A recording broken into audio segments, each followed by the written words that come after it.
The smartphone world has a problem. For the last 3 years, we've been living in the era of the incremental update. A slightly faster chip, a slightly brighter screen, and maybe a new color that they claim is revolutionary. But underneath the marketing, it's been boring. We've reached peak smartphone. Or have we? Because as we stand here in 2026, the whispers coming out of Samsung's headquarters in Suwon aren't about another minor refresh. They are about a total recalibration of what a pro phone should be. This is the Samsung Galaxy S26 Ultra. Welcome to my channel Tech Launch. Subscribe my channel and click on the bell icon for the new tech updates. And if the leaks are even half true, Samsung isn't just trying to beat Apple anymore. They are trying to make the smartphone as we know it obsolete. To understand why the S26 Ultra is the most important phone Samsung has ever built, you have to look at the pressure they're under. The competition isn't just coming from Cupertino. It's coming from Chinese brands pushing the limits of camera hardware and charging speeds that make the current Galaxy lineup look like it's stuck in 2018. Samsung knows the safe play is over. For the S26 Ultra, they are reportedly going all in.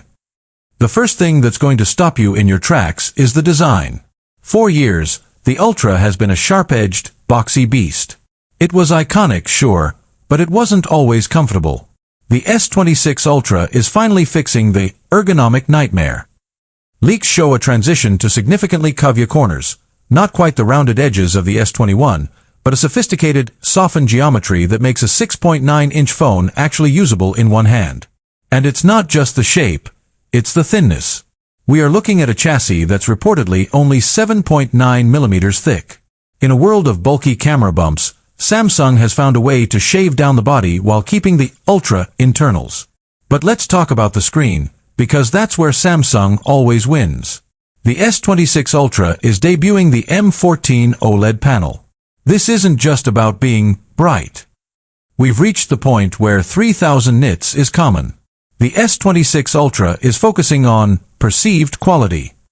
It features a new technology called Magic Flex Pixel.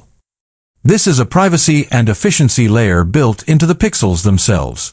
It manages light angles at a hardware level, meaning your screen is perfectly clear to you, but almost invisible to the person sitting next to you on a flight. No more bulky privacy screen protectors. It's built into the glass. And speaking of glass, the partnership with Corning has reached a new peak with Armor Shield 2. This isn't just scratch-resistant. It's designed to be virtually shatterproof from a 6-foot drop onto concrete. Samsung is trying to tell us that the era of the phone case might finally be coming to an end. Under the hood, the S26 Ultra is a monster.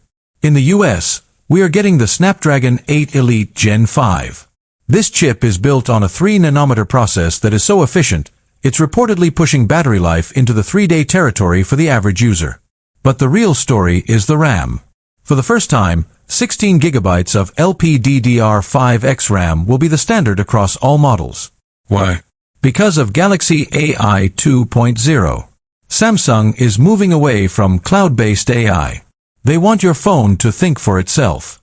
Every photo you take, every email you write, every video you edit, it's all being processed locally by a dedicated neural processing unit that is faster than most laptops on the market today.